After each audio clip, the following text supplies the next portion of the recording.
Reflexiones sobre el Espíritu Santo. Se trata de una serie de 6 conferencias dedicadas a la tercera persona de la Santísima Trinidad, a cargo del Padre Luis María Mendizábal de la Compañía de Jesús. Hoy podrán escuchar la primera de estas conferencias.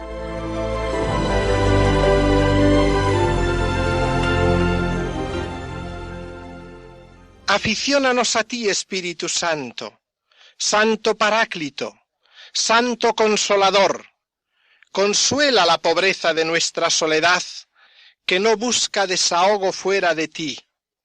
Ilumina y vivifica el deseo del que tiende, para que se haga amor que ya disfruta.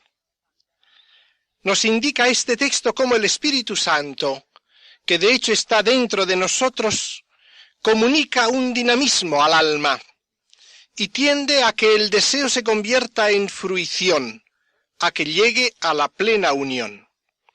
Con este deseo vamos a entrar en un tema que es, por una parte, sumamente actual y sumamente delicado por otra. Es sumamente actual, y no sólo en lo que se refiere directamente a la vida de oración y a sus dimensiones personales y místicas, sino también en lo que toca a la dimensión apostólica y evangélica de nuestro tiempo en la Iglesia. De hecho, el Papa Pablo VI, en su documento sobre la evangelización del mundo contemporáneo, dice: las técnicas de la evangelización son buenas, pero ni las más perfeccionadas podrían reemplazar a la acción discreta del Espíritu.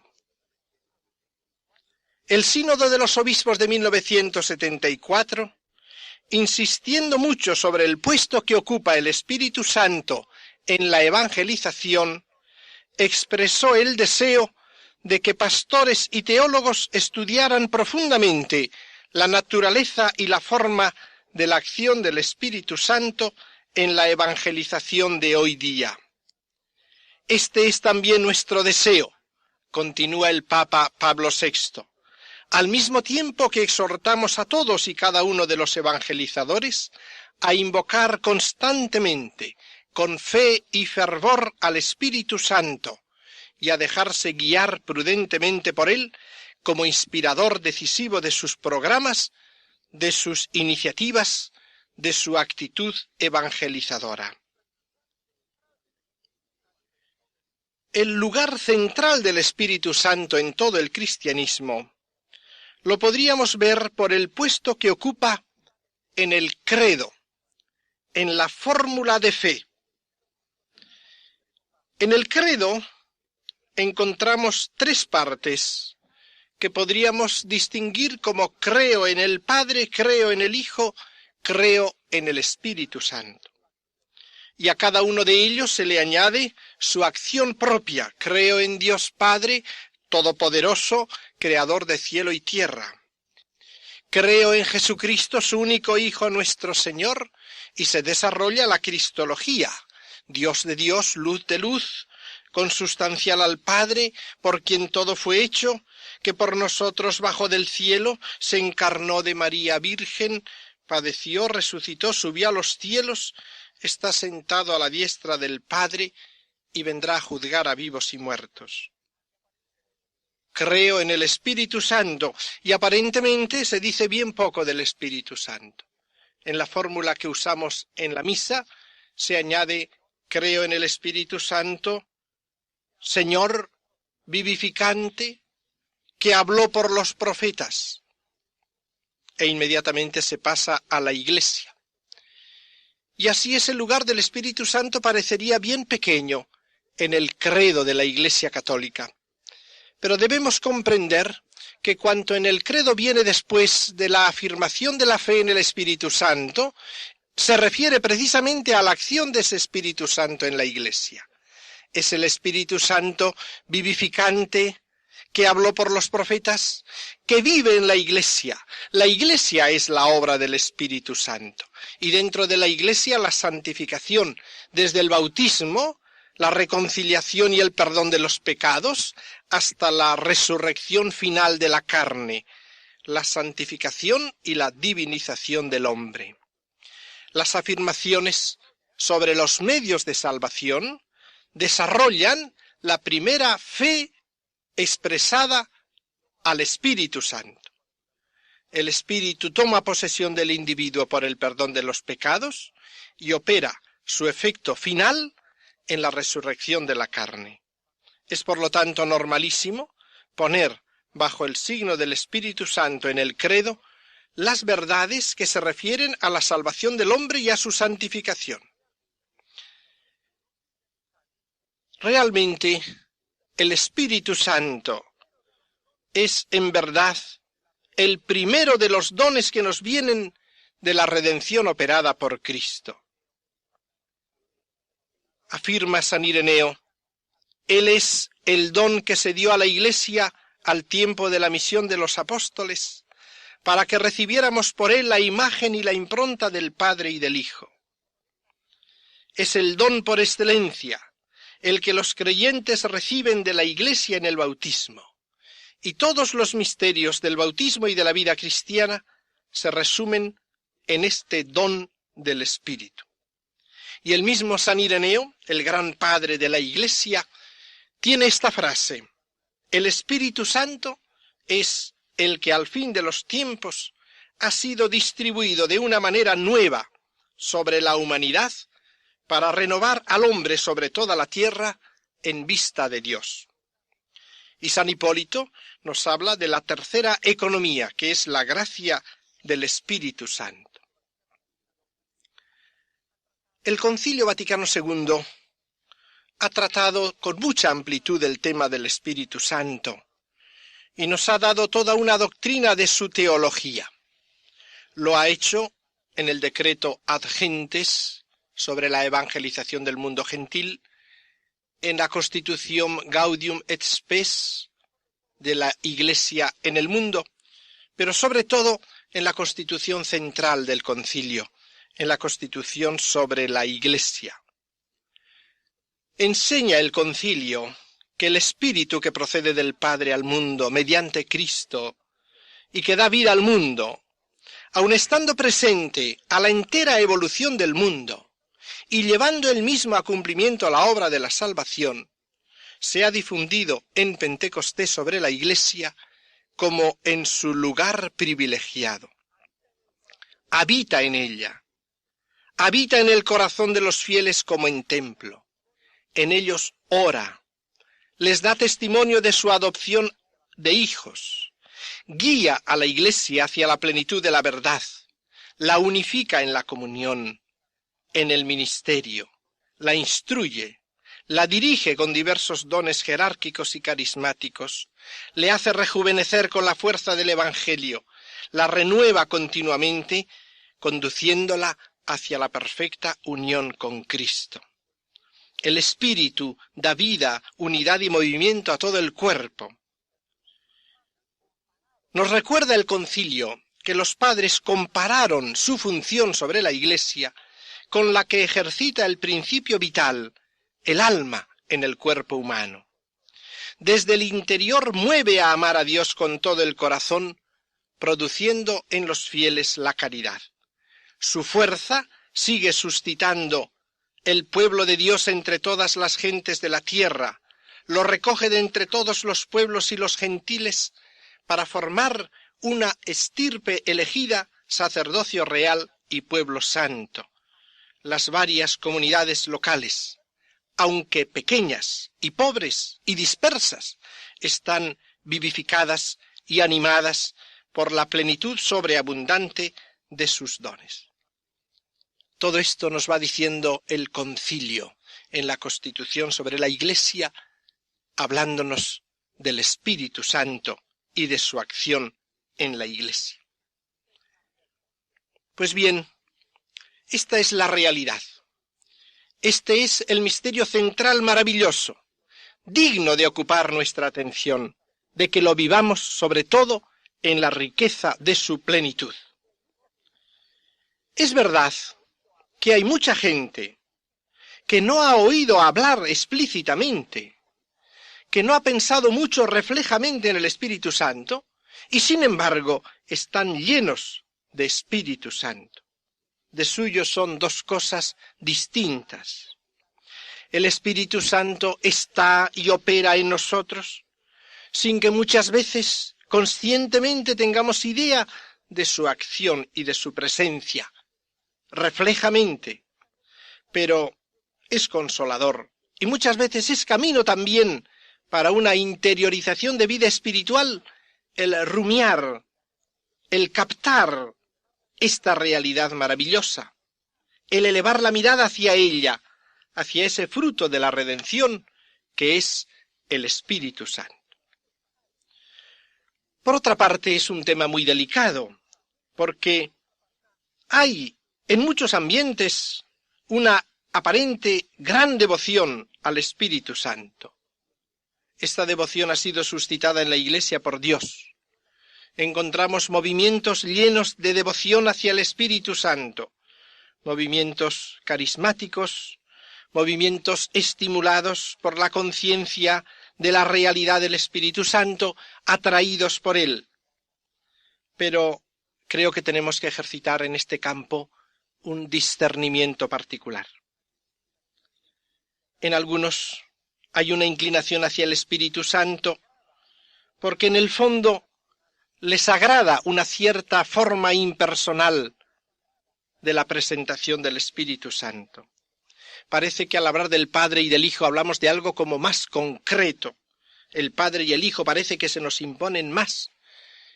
Y no sé cómo el Espíritu Santo parece como que aletea, como que va y viene. Parecería que casi uno domina más al Espíritu Santo. El Espíritu Santo nos viene como más flexible. Parece que favorece más la espontaneidad, la iniciativa personal. Y entonces, muchas veces afirma uno moverse por el Espíritu Santo, que el Espíritu Santo le lleva y le conduce, cuando quizás en realidad le conduce el propio Espíritu. Y así resultan ciertas ambigüedades en nuestra vida. Por eso, a cuantos hoy invocan al Espíritu Santo y viven en esa atmósfera del Espíritu Santo, se les debe exigir, por amor al Espíritu Santo, una particular consecuencia de vida, porque a veces se le puede hacer mala propaganda.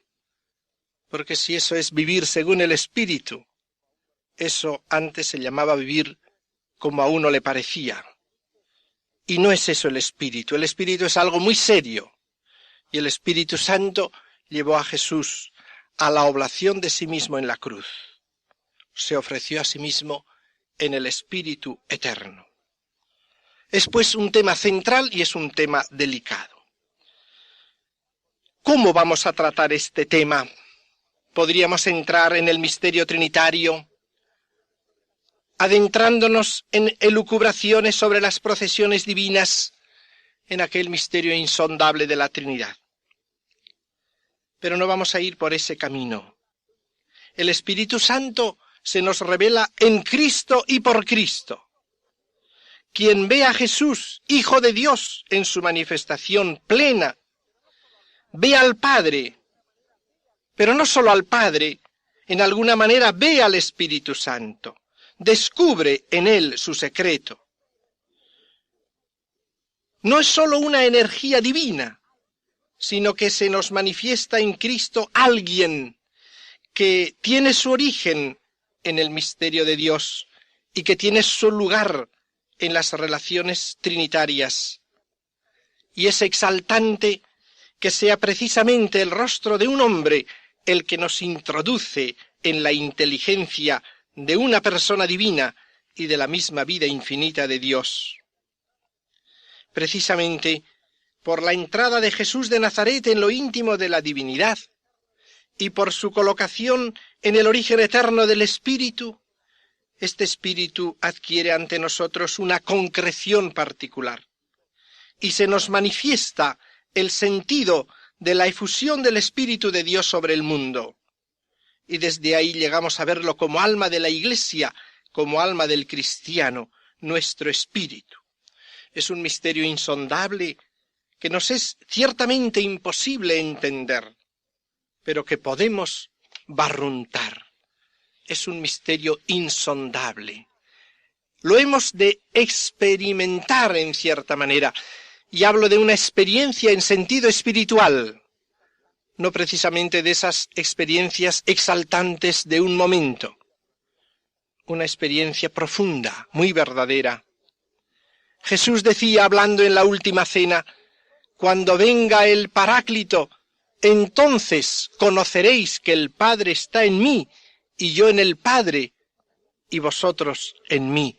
Entonces lo conoceréis. Ese conocer no es precisamente ver con los ojos corporales, es experimentar internamente. Lo mismo que dice Jesús en el mismo sermón de la cena, un poquito y no me veréis, y otro poquito y me volveréis a ver.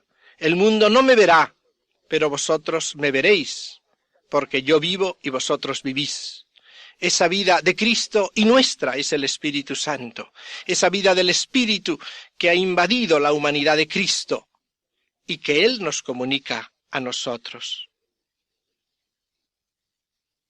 Pentecostés, en su contenido fundamental, que no es precisamente el ruido del viento, que no es precisamente la visibilidad de aquellas lenguas de fuego, sino su contenido íntimo, la comunicación del Espíritu Santo, el hecho que está bajo esas apariencias, bajo ese vendaval, esa realidad es la que se nos comunica también a nosotros. El viento, las lenguas, aun cuando atrae nuestra imaginación, como la atraen también en algunos fenómenos ciertos ruidos exteriores que tienen una particular atracción de nuestra imaginación y de nuestra inclinación humana. Pero ese viento y esas lenguas, esos fenómenos tan visibles, no son lo sustancial. Lo sustancial, la comunicación del Espíritu, es visible en la conciencia, a manera de otros hechos interiores, cumpliendo la palabra de Jesús, estará en vosotros y permanecerá en vosotros. Terminología fundamental en San Juan. Permanencia del Espíritu. Es una era nueva, muy superior, hasta el punto que llega a decir Jesús que siendo el Bautista el mayor de los hijos nacidos de mujer, el más pequeño del reino de los cielos es mayor que Juan Bautista. Porque estamos en una nueva situación, en esta comunicación del Espíritu Santo. Realmente es una era nueva, expresada en una palabra misteriosa que ocupará nuestra atención en ocasiones sucesivas, cuando en el capítulo 7 de San Juan Jesús dice aquella palabra misteriosa: quien tenga sed, que venga a mí, y beba quien cree en mí. Y en aquella ocasión añade Juan, esto lo decía del Espíritu que iban a recibir los que creyeran en él, porque todavía no había Espíritu, porque Jesús aún no había sido glorificado. Aún no había Espíritu. Todavía no había Espíritu. Palabra pues misteriosa que está indicando esa era nueva. Claro está que en cierta manera había Espíritu. Claro está que vemos personajes inspirados por el Espíritu, movidos por el Espíritu. Y sin embargo Juan dice, todavía no había Espíritu. Y es que hay un cambio fundamental. Diríamos que hasta el momento de la glorificación de Cristo se comunicaba el Espíritu, pero en una comunicación todavía rudimentaria, en cierta manera como desde fuera. Y cuando Jesús sea glorificado, en Pentecostés, que es el momento cumbre, el Espíritu Santo se dará al hombre, se dará a la Iglesia. Anotemos bien esta palabra clave, darse, terminología del amor, darse. ¿Cuántas veces también nosotros vivimos en una cierta amistad con el Señor, pero no nos hemos dado? Darse. El Espíritu no se había dado. Es muy distinto inspirar a una persona que darse. En cambio, desde Pentecostés, desde la glorificación de Jesús, el Espíritu está dado al mundo, está dentro. Es el Espíritu de la Iglesia, es nuestro espíritu, mi espíritu. Por eso titulamos estas lecciones el Espíritu Santo, Espíritu de Cristo y nuestro. Este don del Espíritu es la coronación de los misterios de Cristo y de los misterios litúrgicos.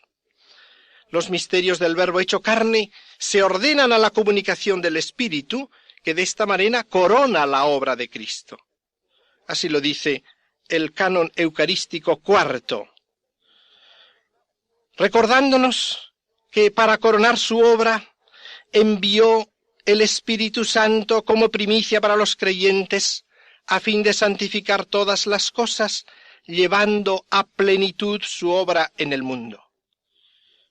Corona la vida de Cristo. Y esto no por un capricho, como si hubiera podido darlo lo mismo el primer día.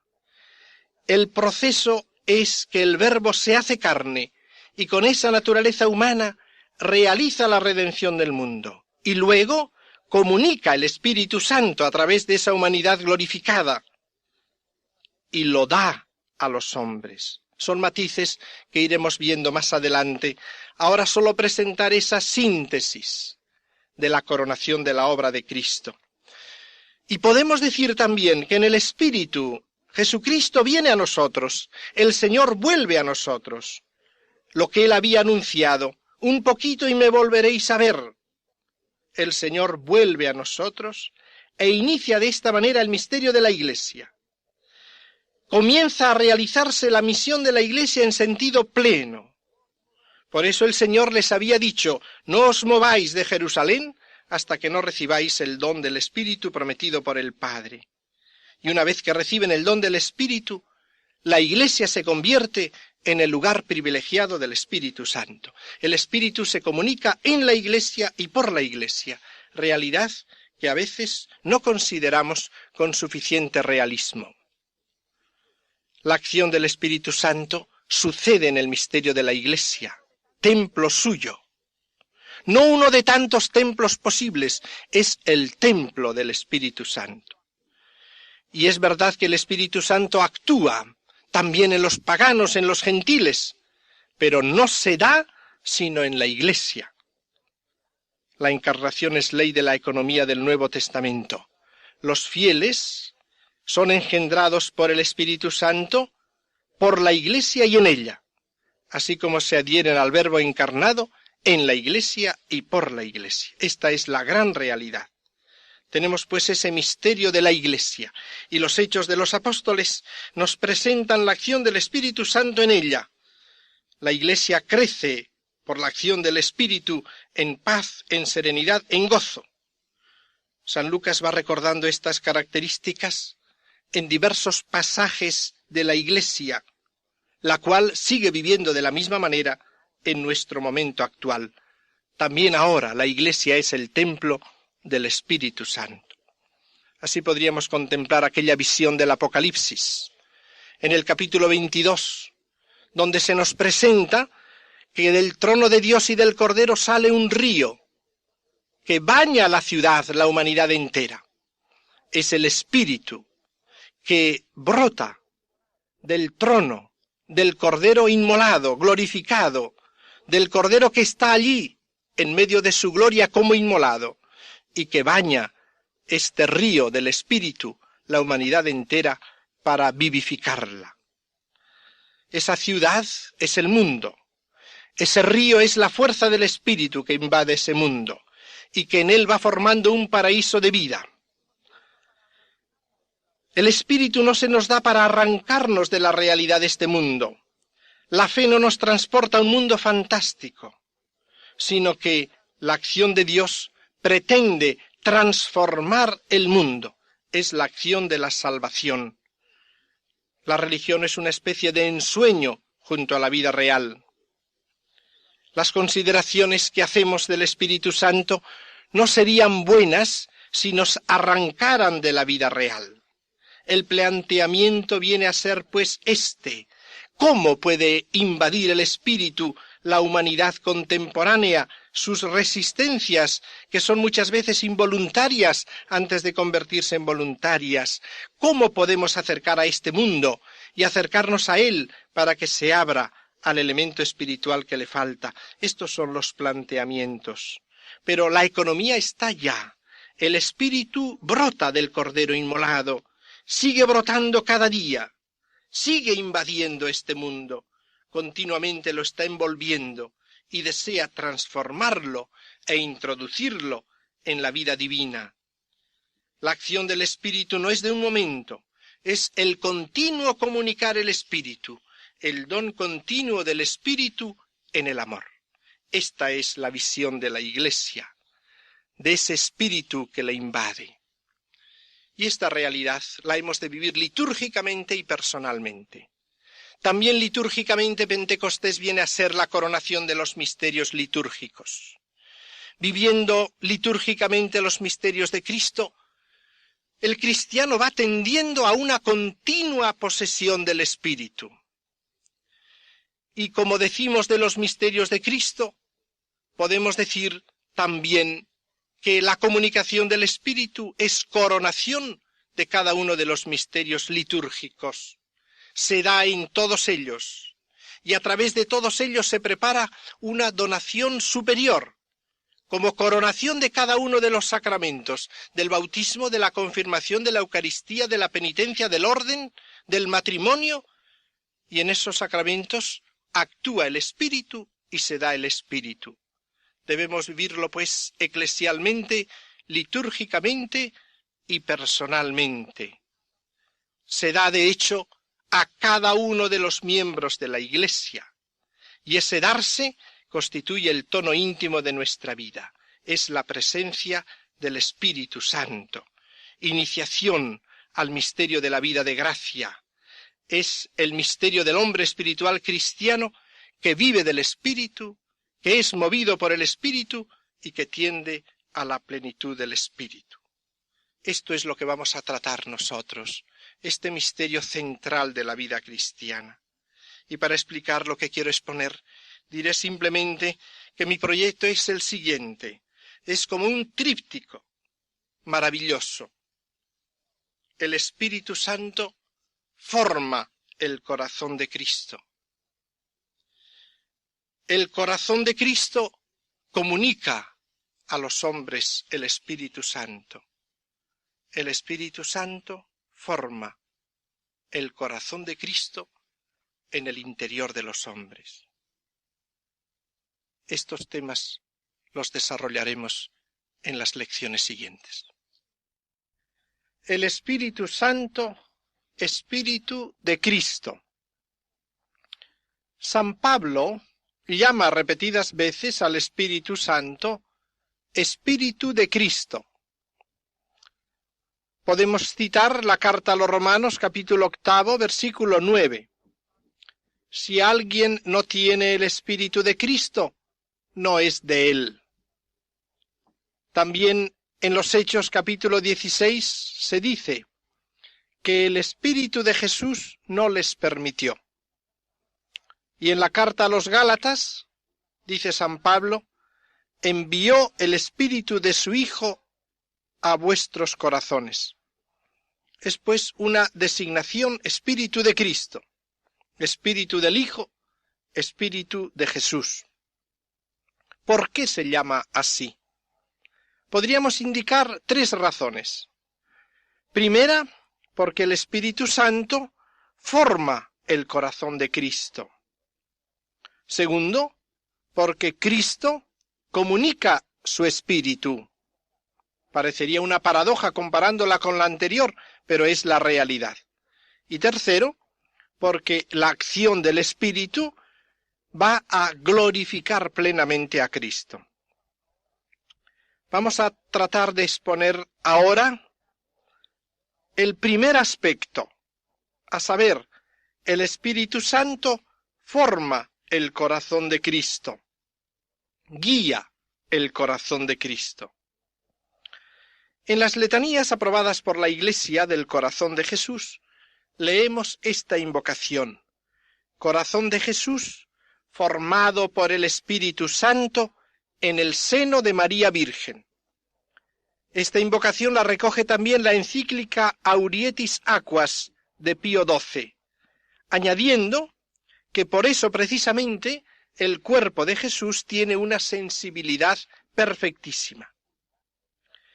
Esta afirmación tiene un fundamento bíblico en las palabras del ángel a María: el Espíritu Santo vendrá sobre ti, la fuerza del Altísimo te cubrirá con su sombra, por eso lo que nacerá de ti será santo, hijo de Dios.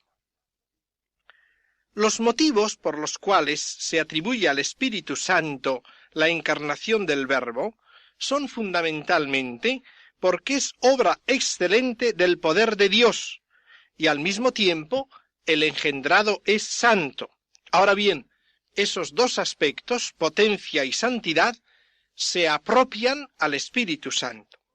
Cuando hablamos de apropiación, no queremos decir algo puramente arbitrario, ni mucho menos, sino que lo que llamamos apropiación suele denotar al menos una afinidad particular entre lo atribuido y lo que es propio de la persona. Por eso, la potencia y la santificación se atribuyen al Espíritu Santo. Ya en el siglo III, en el símbolo apostólico, se dice: se encarnó por obra del Espíritu Santo de María Virgen. Nos encontramos pues aquí en el origen mismo de la capacidad humana afectiva de Jesús, y ahí se halla el Espíritu Santo. La encarnación es esa obra maravillosa que hace aparecer en la vida humana la filiación divina del Verbo. Podríamos decir que por el misterio de la encarnación se encarna la filiación, se encarna en la realidad del corazón de carne, en la realidad del amor humano. Esta acción la realiza, se atribuye al Espíritu Santo. Tiene unas notas que son comunes a toda acción del Espíritu Santo. Directamente actúa sobre la Virgen: el Espíritu Santo vendrá sobre ti. Pero el término de la acción es la humanidad de Cristo, la humanidad del Verbo. Y presenta estas tres notas características de la acción del Espíritu. Primero, es una intervención extraordinaria, es una concepción virginal. Segundo, es discreta, escondida, que sólo la conocemos por revelación. El Espíritu suele actuar lejos de toda aparatosidad vistosa. Y tercero, respeto a la libertad humana, como suele hacerlo siempre la acción del Espíritu, pidiendo colaboración humana, pero respetando la libertad del hombre. El aspecto que acabamos de recordar se refiere a la humanidad de Cristo y recalca especialmente el aspecto carnal, la carne de Cristo. Aquí encontramos una paradoja impresionante que aparece en el Evangelio de San Juan. En Cristo no sólo existe la santidad de la unión personal con el Verbo, sino que además tenemos la gracia santificante. Ahora bien, hablar de gracia santificante de Cristo es hablar del amor humano que está ahí en la gracia santificante. Quiere decirse con esto que ese amor humano de Cristo está relacionado en su origen con el Espíritu Santo. Hablar, pues, de la gracia creada en Cristo es hablar de la caridad, es hablar de su amor humano formado por la acción del Espíritu Santo que el Verbo mismo comunica a la naturaleza humana. Nos movemos ya en el campo de aquel amor infuso de Jesucristo, de que habla Laurietis Aquas y del que vamos a tratar ahora. Indicado ya este primer aspecto inicial, formado por obra del Espíritu Santo, vengamos al desarrollo de ese amor. Podemos decir que el Espíritu Santo sigue asistiendo, inspirando, moviendo ese amor. Y ese amor actuado y misericordioso de Jesús lo debemos también atribuir al Espíritu Santo. Isaías había anunciado que sobre el Mesías reposaría el Espíritu de Yahvé con sus dones. El Nuevo Testamento refiere el cumplimiento de esa profecía en la venida del Espíritu Santo sobre Jesús en el Jordán. En los sinópticos aparece el Espíritu Santo invadiendo plenamente a Cristo hombre en el Jordán. Jesús ve el cielo abierto y el Espíritu que baja sobre él. Nos sugiere que el Espíritu le ilumina con nueva claridad y con nueva conciencia, no porque antes no tuviera ninguna conciencia, sino con una nueva iluminación de lo que es y de su misión. El Espíritu llena el corazón de Cristo, diríamos que lo llena de manera ferviente, plena, descansa sobre él, y el relato del Evangelio de San Lucas nos dice que sale del Jordán lleno del Espíritu Santo. San Pedro, meditando sobre este episodio, habla de consagración mesiánica con Espíritu Santo y fuerza. Y desde entonces vemos que el Espíritu le guía por el camino fijado por el Padre. Vemos a Jesús conducido por el Espíritu. Es claro, evidentemente, que el Espíritu procede del Padre y del Hijo. Y sin embargo, a Jesús, en cuanto Mesías, le guía el Espíritu. Esto lo recalca el Evangelio. Nosotros podremos hacer luego nuestras preguntas, nuestras cuestiones teológicas, pero el hecho aparece claro. El Espíritu le conduce por el camino fijado de antemano por el Padre. Y curiosamente, la primera etapa a la que le lleva el Espíritu es el desierto, la soledad y el silencio. Dice San Marcos que inmediatamente el Espíritu lo arrojó al desierto, una palabra vigorosa que los otros evangelistas atenúan, pero que en Marcos es fuerte, lo arrojó. Podríamos ver aquí que la primera meta señalada a quien ha sido constituido para nosotros y enviado a condividir sin reservas la condición humana es el desierto, donde presentes fieras y ángeles solo faltan los hombres. O sea que para llevar el Espíritu a participar de la condición humana, envía a Jesús al desierto, precisamente donde no hay hombres. Por eso los pensamientos del Padre y los pensamientos del reino se suelen hacer limpios y vivos en el desierto, y allí el corazón se dispone a las obras de salvación y al anuncio de la salvación. La segunda etapa a la que le lleva el Espíritu es la evangelización. También esto lo indican los evangelios, sobre todo refiriéndose al comienzo de la predicación de Jesús. En la sinagoga de Nazaret nos refiere San Lucas que leyó la profecía de Isaías y que dijo Jesús que en él se había cumplido aquella profecía. El Espíritu del Señor está sobre mí, me ungió para evangelizar a los pobres, me envió para predicar a los cautivos. Y San Mateo ve cumplida otra profecía de Isaías. He aquí a mi siervo, haré descansar mi espíritu sobre él, anunciará el derecho a las gentes, no disputará ni gritará, nadie oirá su voz en las plazas. Aquí tenemos, pues, que la plenitud de Espíritu Santo le dispone a la acción de caridad activa, de amor activo, de amor misericordioso. Y así Jesús, en la fuerza del Espíritu, marcha a Galilea a comenzar allí su misión, siempre guiada por el Espíritu Santo. Ese Espíritu es la fuente de su alegría secreta en las desilusiones diarias. Nos dice San Lucas en el capítulo 10, Jesús saltó de gozo en el Espíritu Santo, y el Espíritu Santo le asiste en la compasión que siente hacia todos los necesitados. A la luz de esos textos, podemos decir que hay una singular relación entre Jesús y el Espíritu Santo en la invitación que hace a los afligidos para que vayan a Él. Venid a mí, dice, todos los que estáis agobiados, cargados, que yo os aliviaré. Tomad sobre vosotros mi yugo, y aprended de mí, que soy manso y humilde de corazón, y hallaréis descanso para vuestras almas. Por el contexto se ve que aquí hay indudablemente una acción del Espíritu Santo. Él ha sido enviado para anunciar a los pobres. Es movido por el Espíritu a ello. Y en el corazón abierto que Él muestra, aprended de mí, manso y humilde de corazón, y hallaréis descanso para vuestras almas, se manifiesta la acción de ese Espíritu.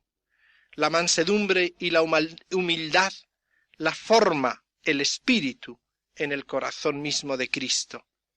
Por otra parte, esa acción del Espíritu Santo, que da a Jesús el sentido de misericordia, de amor, que distingue al Nuevo Testamento, es la que se realizará también en el creyente.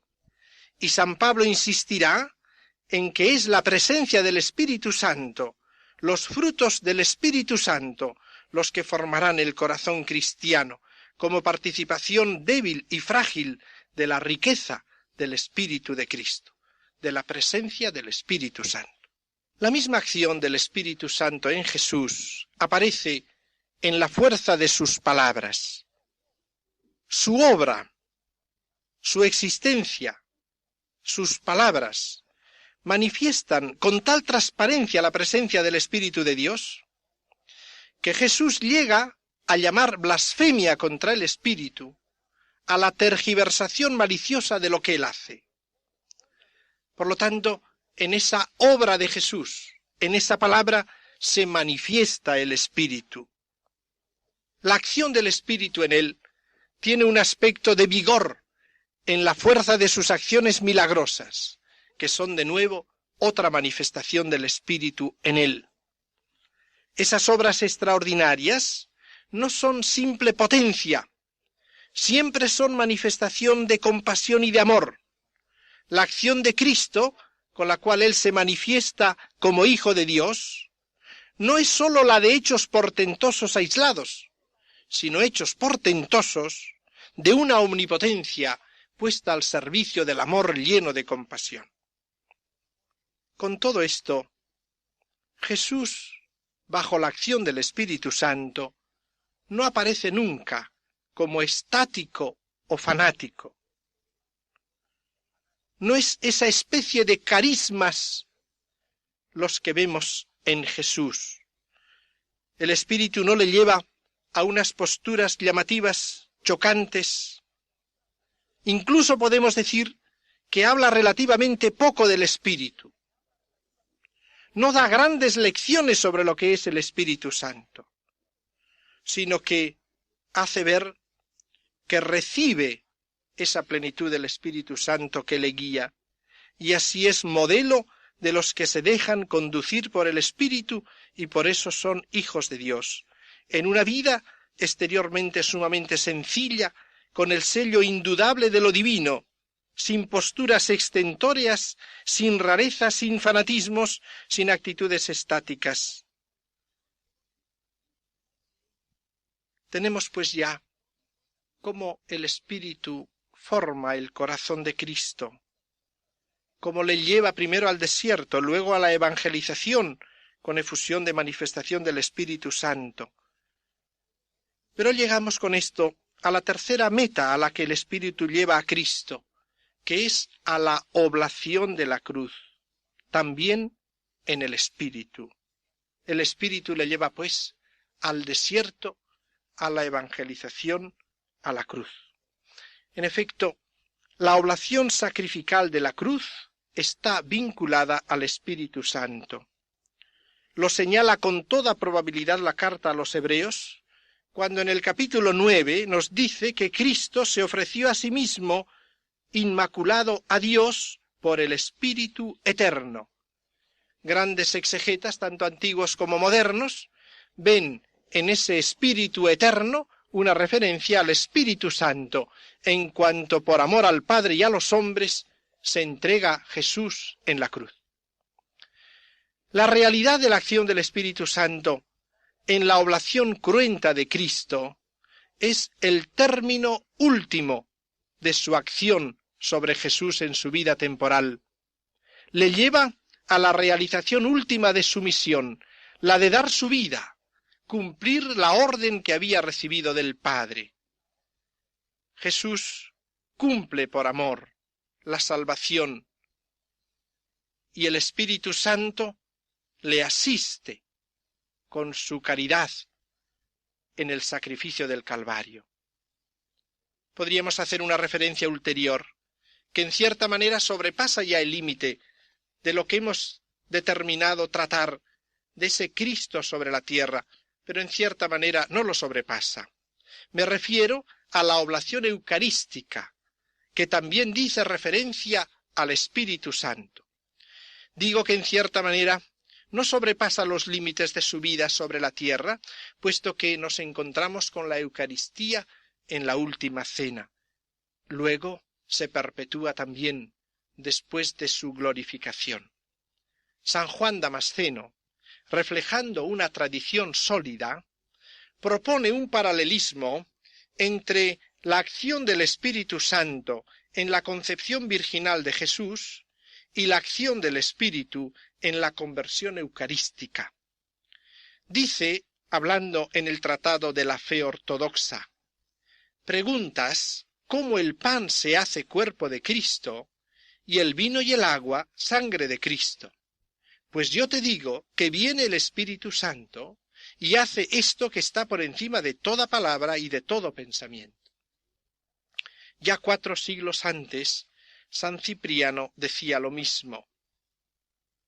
San Cirilo de Jerusalén dice estas palabras: invocamos al Dios amador de los hombres, para que envíe su Santo Espíritu sobre la oblación, a fin de que haga al pan cuerpo de Cristo y al vino sangre de Cristo. Y podríamos referir las famosas homilías catequéticas de Teodoro de Monsuesta. En toda esta serie de homilías catequísticas, explicaciones de fe ortodoxas, encontramos siempre esta referencia a la acción del Espíritu Santo, que podríamos decir que encuentra su última expresión, su último anillo precioso, en la plegaria eucarística cuarta de la Reforma Litúrgica del año 1970.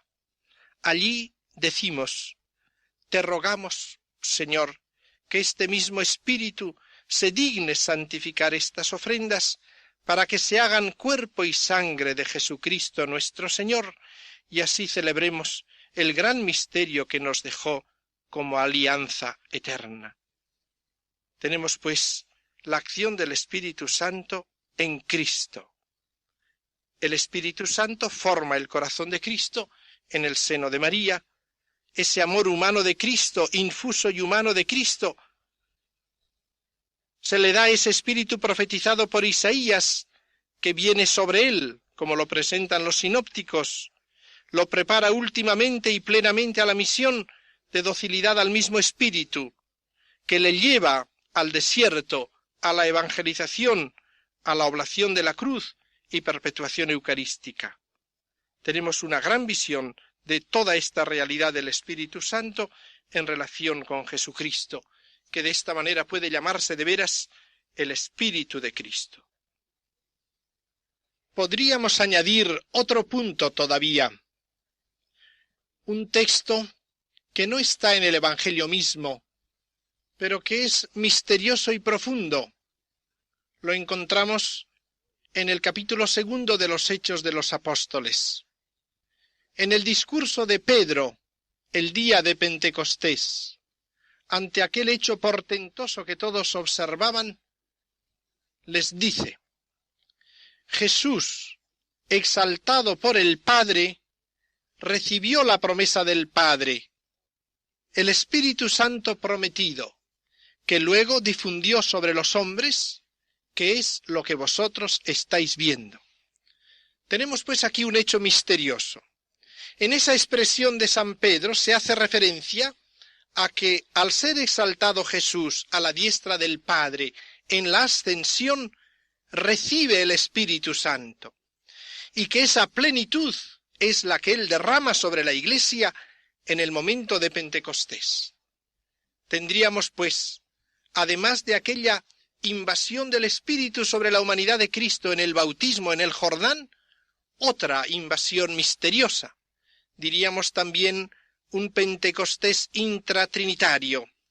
La humanidad de Cristo, en su ascensión llegándose al Padre, en su proceso que podríamos llamar de divinización, recibe la plenitud del Espíritu Santo que le diviniza, que es el don del Padre a la humanidad esposa admitida a la vinculación nupcial definitiva y eterna dentro de la Trinidad. Y de ahí viene la efusión del Espíritu Santo sobre el mundo. Aquí hay pues una nueva invasión de comunicación a la humanidad de Cristo.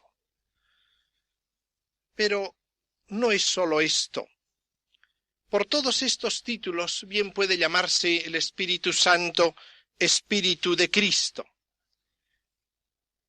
Con todo, además de todo ello, Jesús comunica a los hombres el Espíritu, y en este sentido puede llamarse también Espíritu de Cristo.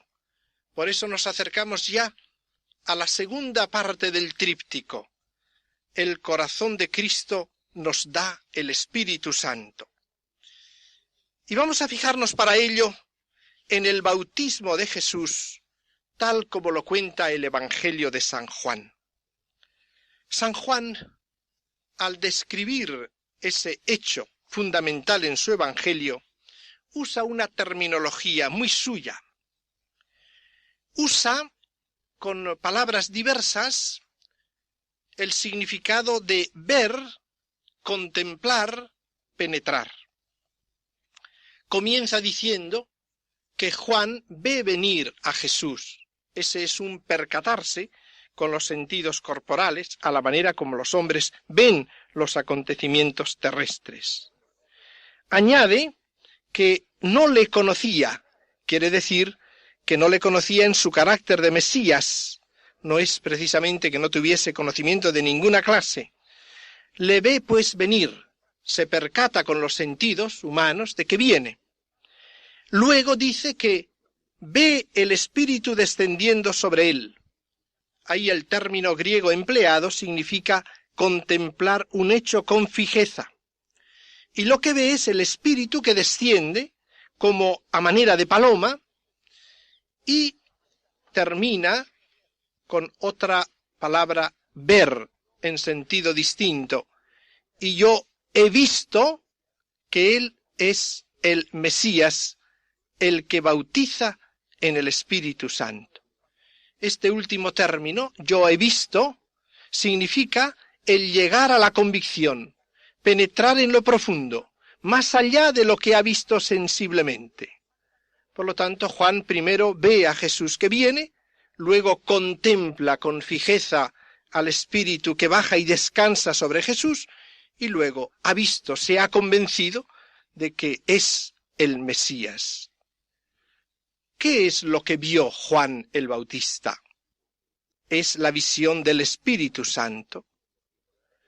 Y recalca que vio descender al Espíritu y descansar y permanecer sobre Jesús. Es la fuerza de ese permanecer descansando, no es sólo un momento de iluminación, sino que es algo permanente sobre Jesús. Dejando ahora a un lado las referencias a Isaías, el cumplimiento de las promesas de que el Espíritu descendería sobre él, vamos a fijarnos en la conclusión que Juan el Bautista saca de esta visión según el relato del evangelista. Dice: yo he visto que Él es el que bautiza en el Espíritu Santo. Esta viene a ser la definición de Jesús, el que bautiza en el Espíritu Santo. La contraposición no se hace entre bautismo del Bautista y bautismo de Jesús, sino entre la persona de Juan el Bautista y la persona de Jesús. Yo soy el que bautizo en agua, Jesús es el que bautiza en Espíritu Santo. Contraste, pues, entre persona y persona.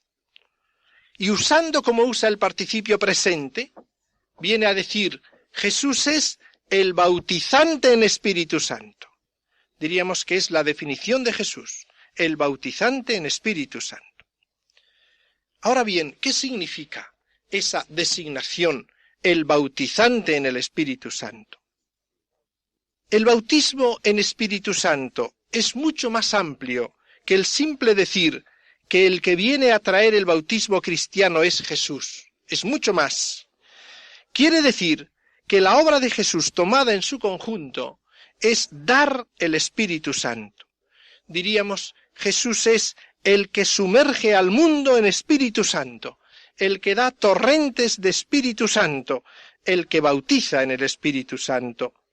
Dentro de todo ese bautismo, un elemento será el sacramento del bautismo. Se hace referencia a los textos del Antiguo Testamento que anuncian la gran efusión escatológica del Espíritu de Dios sobre el pueblo.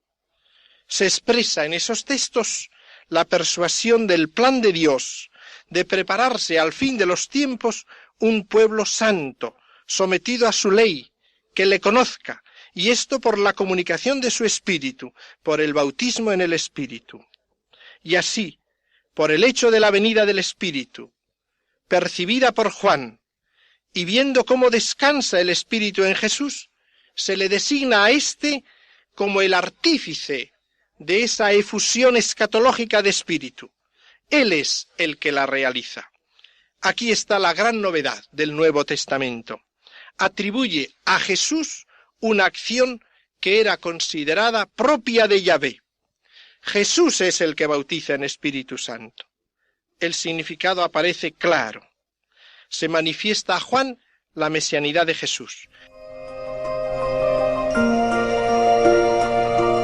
Finaliza en Radio María la primera de una serie de 6 conferencias dedicadas al Espíritu Santo a cargo del Padre Luis María Mendizábal, de la Compañía de Jesús.